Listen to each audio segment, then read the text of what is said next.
안녕하세요. 김태현 목사입니다. 뚜벅뚜벅 메시지. 오늘은 고린도전서 22번째.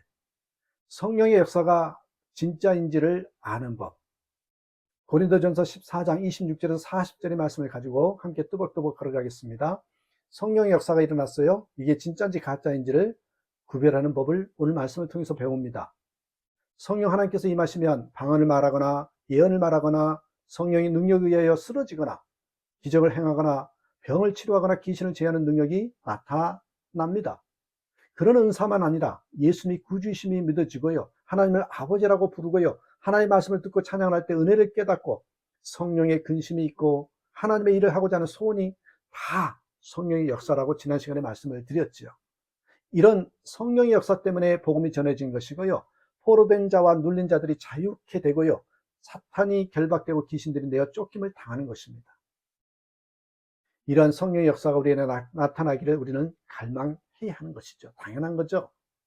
그러나 한 가지 조심할 것은 성령의 역사가 나타날 때 미혹의 영들이 방해하고 공격한다는 것입니다. 그래서 혼란과 시험도 일어납니다. 그러므로 영적인 역사라고 다 믿지 말고요, 무엇이 진정한 성령의 역사이고 무엇이 악령의 역사인지 분별할 줄 알아야 됩니다. 여러분, 그 기준이 뭔지 아십니까? 그 기준이 절제입니다. 절제라는 단어입니다. 성령의 역사는 능력만 보아서는 안 된다는 것입니다. 불신자가 보기에도 아름다워야 합니다. 감동이 돼야 됩니다. 공동체의 질서를 지킵니다. 다른 사람에게 덕이 되고 유익을 줍니다. 부드러운 마음이어야 합니다. 그러나 악령의 지배를 받는 사람은 다릅니다. 자기 마음대로, 자기 감정대로, 자기 주장대로 하려 합니다.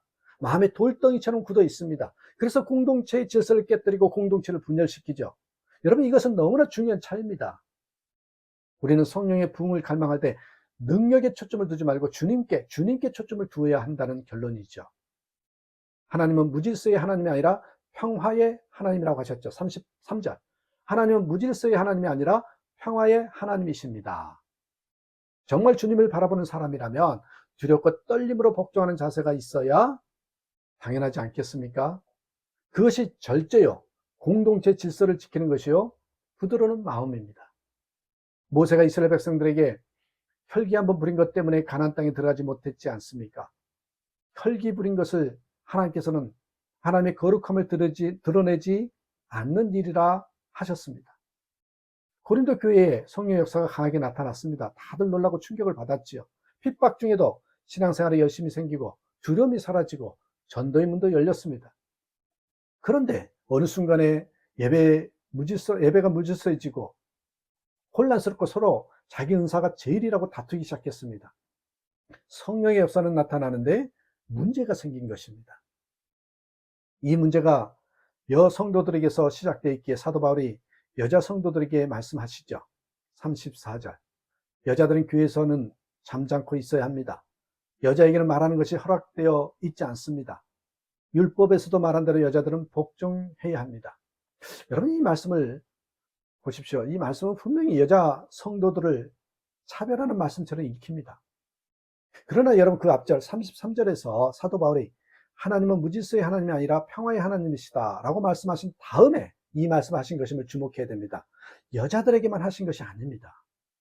33절 하반부에 성도들의 모든 교회에서 그렇게 하는 것과 같이, 성도들의 모든 교회에서 그렇게 하는 것과 같이 라고 말한 다음에 여자들은 교회에서도 잠잠고 있어야 합니다 라고 말씀하셨다는 거예요.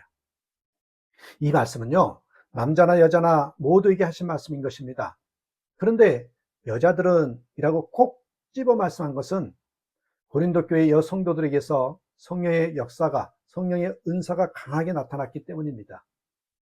어느 나라, 어느 교회나 영적인 은사를 먼저 받고 강하게 받는 사람들이요, 주로 여성분들입니다. 그러다 보니 가정에서나 교회에서 질서가 무너지는 일이 생긴 것입니다. 성령 체험을 한 아내가 그렇지 못한 남편을 무시하거나 가르치려고 하고 교회에서 영적 지도자들의 다스림을 받으러 하지 않는 일이 벌어진 것입니다. 그러므로 사도 바울이 언급한 여자는 모든 여자가 아니라 고린도 교회에서 방언이나 예언의 은사를 받았다고 시도 때도 없이 자제할 줄 모르고 떠들면서 교회의 덕과 질서와 화평을 깨뜨리는 그런 여자들을 가리키는 것입니다. 그래서 35절에서 사도 바울이 배우고 싶은 것이 있으면 집에서 자기 남편에게 물으십시오. 여자가 교회에서 말하는 것은 자기에게 부끄러운 일입니다 라고 말합니다. 남자도 마찬가지입니다. 성령 체험을 하게 되면 자신이 특별한 사람이라고 생각하게 되고 자기가 체험한 것과 자기가 받은 은사에 대해서 자꾸 말하게 됩니다. 그런 사람들에게 사도 바울이 질문하죠. 36절, 하나님의 말씀이 여러분에게서 났습니까? 또는 여러분에게만 내렸습니까? 자신이 하나님의 말씀을 받았다면 성령께서 남편에게도 공동체의 지도자에게도 다른 교인들에게도 같은 말씀을 주시겠구나 생각하는 것이 옳은 태도라는 것입니다. 모든 은사와 축복은 자랑하게 하려고 주어지는 것이 아닙니다. 오히려 성령의 권능을 받으면 우리 삶이 더 힘들어질 수도 있습니다. 신약시대 성령의 권능을 받은 사람들은 순교에 있거나 고난을 당했잖아요. 은사를 구할 때 주신 말씀이 있습니다. 더 힘들어도 좋으냐? 밤잠을 자지 못하고 사역을 해야 하는데도 구하겠느냐? 여러분, 은사를 구할 때 주신 말씀이에요. 이런 문제들이 있는데도 성령의 충만함을 갈망해야 하는 이유가 무엇이겠습니까? 유혹과 핍박이 있는 세상에서 하나님의 말씀대로 살기 위해서 아니겠습니까? 우리 주변의 가정과 친척들, 친구들, 직장과 학교, 사회 모든 영역에 이 십자가의 복음과 하나님의 사랑을 필요로 하는 사람들이 너무나 많기 때문에 그렇게 하지 않은 것일까요? 그렇게 하지 아니하겠습니까? 그러므로 여러분, 성령의 역사를 제한하지 말아야 합니다. 하나님의 새 부흥을 갈망해야 합니다. 39절, 그러므로 나의 형제 자매 여러분, 예언하기를 열심히 구하십시오. 그리고 방언으로 말하는 것을 막지 마십시오. 그리고 그 다음 구절을 반드시 마음에 새겨야 합니다. 40절, 모든 일을 적절하게 하고 질서 있게 해야 합니다. 여러분, 28절에서 통역할 사람이 없거든 교회에서는 침묵하고 자기에게와 하나님께 말하십시오. 30절에서는 앉아있는 다른 사람에게 계시가 내리거든 먼저 말하던 사람은 잠잠하십시오 라고 말을 했어요. 예언도 소중하고 방언도 소중하다. 성령의 능력이 반드시 있어야 한다. 그러나 질서 있게 해야 한다. 교회의 덕을 세워야 한다. 그렇지 않으면 하지 않으면 못하다. 이 말씀입니다. 사도 바울은 37절에서 이 글이 주님의 명령이라는 것을 알아야 합니다 라고 했습니다. 이것이 얼마나 중요한 것인지 명심하라는 것입니다. 질서가 그 공동체의 영적 실력입니다. 질서가 있는 능력이 진정한 성령의 능력입니다. 성령 충만 없이는 살 수 없는 때를 만났습니다. 강력한 성령의 역사가 필요합니다.